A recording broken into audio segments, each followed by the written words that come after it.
couldn't wait. I had to start digging this out, and this piece got loose. So I'm going to see if I can pull it out.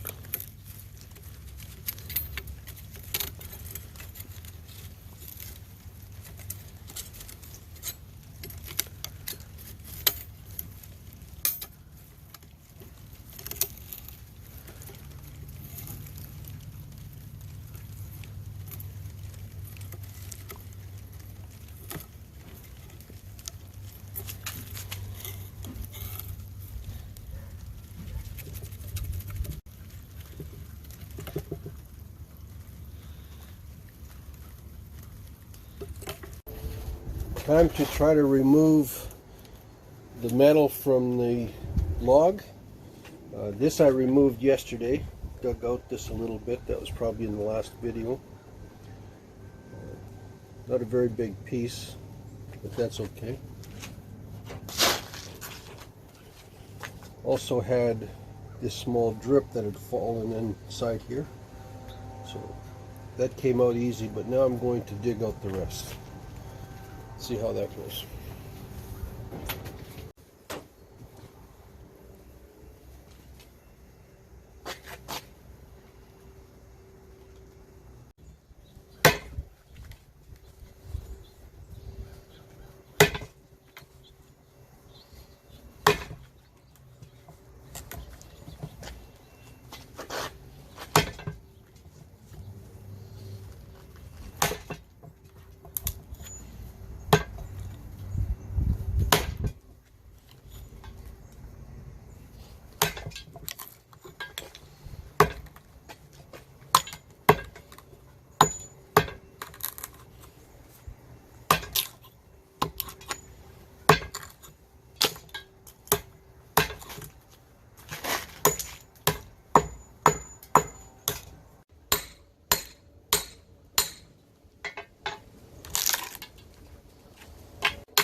This is all the wood that got chopped off. So, came off pretty good.